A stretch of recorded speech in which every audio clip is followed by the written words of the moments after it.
Hey everybody, welcome to the 99th edition of NoDQ&A video. Last night was the WWE Royal Rumble pay-per-view. First off, I would like to thank everybody for checking out NoDQ.com's Rumble coverage. Yesterday was actually our second biggest day ever in terms of traffic, next to the day after Money in the Bank. So I would like to thank everybody. I appreciate all the support. Thank you so much. Got a lot of questions about the Rumble. Everyone's talking about the Rumble. Lots of buzz about the pay-per-view. Some good, some bad. Everybody has an opinion. Me personally, before I get to the questions, as I mentioned on the post-Rumble video I did on Sunday night, I thought the pay-per-view overall was a slight thumbs up. I enjoyed it for the most part. Was it the best Royal Rumble? No. Was it the worst Royal Rumble? Absolutely not. I think there were far worse Royal Rumble pay-per-views. I think this one was right down the middle, but I'll talk more about it right now as I get into these questions. Hey Aaron, do you feel the Rumble had too many surprise entrants, especially when they lasted all of 10 seconds like Cole and Lawler? These spots could have had McIntyre and Clay instead of their pointless squash match. Regarding Drew McIntyre and Brodus Clay, it was what it was. It was a filler match, and yeah, I mean, it would have been cool to see Brodus Clay in the Royal Rumble, but I mean, it would have been the same thing. He would have come out and done the entrance, and that's the main thing people want to see out of him right now. So, you know, I think it was better just to have the match, really, when you think about it, because Clay just would have taken up more Royal Rumble time. And regarding Cole and Lawler being in the Rumble, I mean, I was amused by it. The idea of all three announcers being in the Rumble match as a surprise and not telling anybody. And, you know, Michael Cole, when Jerry Lawler came out, Cole's like, you know, that no announcer should ever be in the Royal Rumble. So, I mean, at that point, I knew for sure he was going to be part of it. I mean, it was fine. It was funny. It was amusing. And I really didn't have a problem with it. I think they had a good amount of surprise entrances. I think that any more would have been overkill. I think they had a good amount. And, you know, maybe they could add a couple of bigger surprises. But, you know, it was really cool seeing Road Dogg. Cool seeing Duggan. The crowd was really into the Legends. You could tell that that was definitely a hardcore WWE audience, an older demographic. So, you know, I had no problem with it. Really, Aaron? All that hype for Jericho to return and win the Rumble, and he loses to a guy that hasn't even been in the business for 3 years. I just don't get it. It's almost as if Jericho wasted his time returning. Wouldn't you agree? Absolutely not. I totally disagree with you. Put it in Chris Jericho's shoes. When he was in WCW, he was in a spot where he was trying to make a name for himself, and nobody wanted to work with him. Nobody wanted to put him over in a match, and he was very frustrated. And he went to the WWE for a better opportunity. So Chris Jericho knows better than just about anybody how important it is to have the torch passed to you. And I think that's Jericho's main purpose in coming back. I think he's coming back to help put over the new talent. It's not all about him. He wants to not go down the same road as Hulk Hogan. I mean, one person mentioned that maybe that's why Jericho's never been a top guy, because he's so willing to put over other people all the time and not protect himself. But the fact is, Chris Jericho is always going to be over. No matter what he does, the fans are always going to cheer for him. They're always going to be behind him. He doesn't need to win matches. I mentioned this on Twitter. He does not need to win the Royal Rumble. But it did a lot for Sheamus. Chris Jericho losing to Sheamus made Sheamus seem like a big deal. I mean, the last few minutes of that match was really well done, and you know, Sheamus looked like the real deal. And I think that's what Jericho's purpose is in WWE at this point, is to help put over the new talent and pass the torch. So, yeah, I do not agree with you on that. And I think that that was the main reason for Jericho coming back, is to, you know, make an impact by helping the other guys. I mean, he's done everything there is to do in WWE, so why not give back a little bit to the business that's been so good to him? What do you think of Mike Tyson being inducted into the Hall of Fame, and is Tyson the only worthy celebrity to be inducted into the Hall of Fame? A lot of controversy about this. A lot of people not happy that Mike Tyson's going into the Hall of Fame, and once again, I respectfully disagree with those people. If you're going to induct any celebrity into the Hall of Fame, I think you should induct Mike Tyson. Because if there's any celebrity that really made an impact with the company, it was Tyson. I mean, let's put it this way. Steve Austin was going to be a huge star no matter what. Stone Cold was well on his way to being, the future of the business at the time, and transcending the entire wrestling industry and taking it to new heights that it hadn't seen before. But Mike Tyson's presence in WWE helped introduce the rest of the world to Stone Cold Steve Austin. It was all that publicity and all that hype that, brought in all the new eyeballs to watch Raw, and they saw this new Stone Cold Steve Austin character. So Tyson being there definitely helped the company a lot.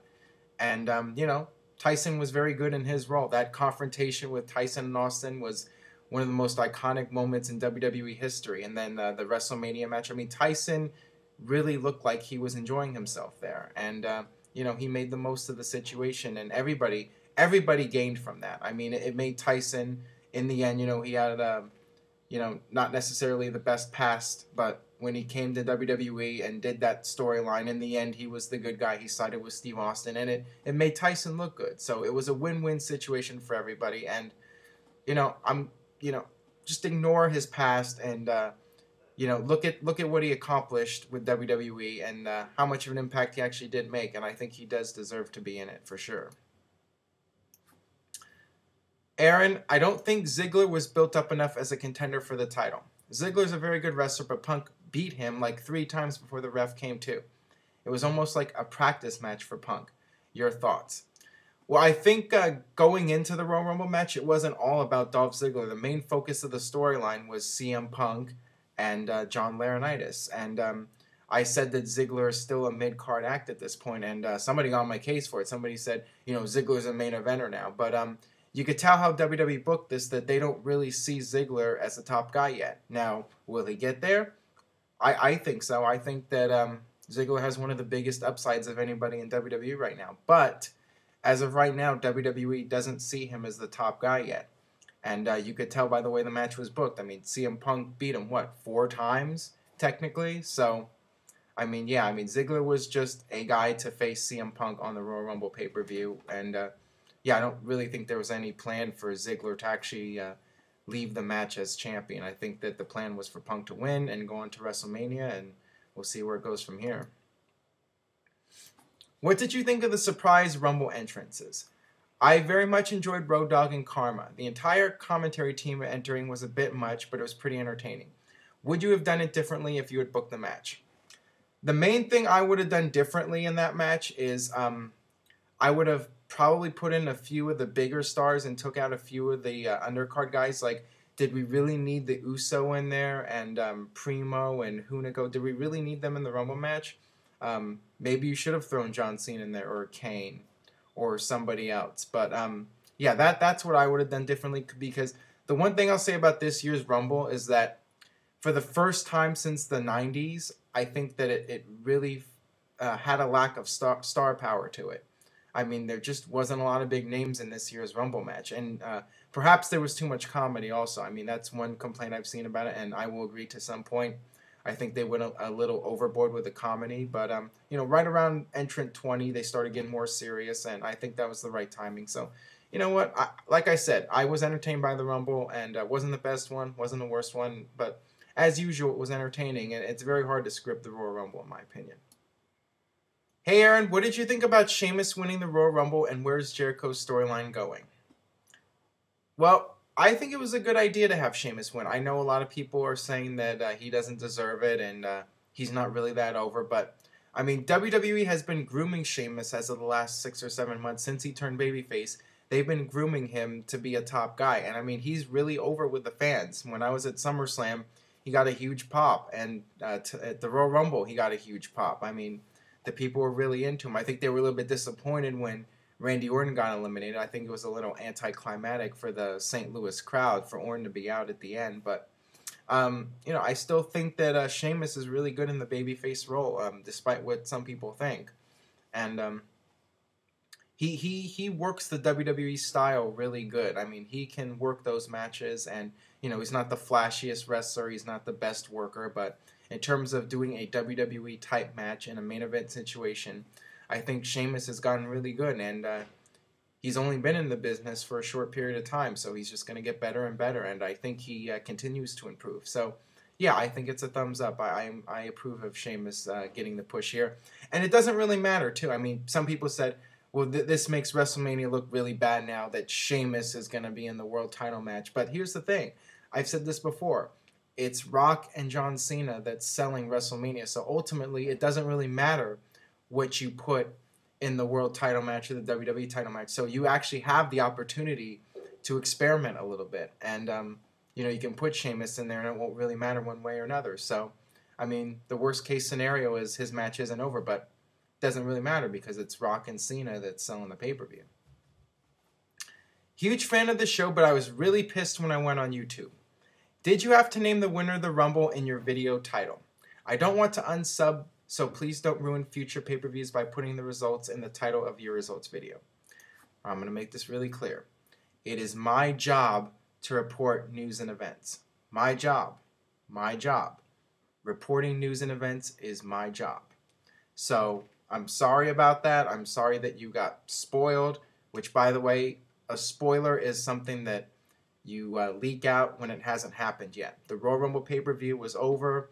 You know, NoDQ.com is an American website, and we cover American wrestling events. And when the pay-per-view's over, I got to report on it. I got to say what happened. And, you know, people are searching on YouTube for Royal Rumble videos, so it's in my best interest to get a video up as quickly as possible and be descriptive as possible, because when people type in Sheamus Royal Rumble, my video will pop up if that's in the title of the video. So you have to understand where I'm coming from here, and I'm sorry, but my advice to you is if you're unable to watch the pay-per-view as it's happening, just don't go on the internet. Stay away from the internet, stay away from YouTube, stay away from Twitter, so on and so forth, and you know, just watch the pay-per-view when you can, and then just go back online. I think that's an easy solution. I think you're being a little bit unreasonable, but that'll do it for today's edition of No DQ&A video. Thanks as always for watching, whether you like the videos, whether you don't like them, but I do appreciate all the support. And next episode is number 100, so submit your questions, formspring.me/AaronRift. Perhaps you might want to wait till after Raw to send in your question, because I'm going to be covering most of the happenings of Raw as I do every week. So stay tuned for that, and stay tuned to NoDQ.com for all the latest WWE and TNA news and rumors.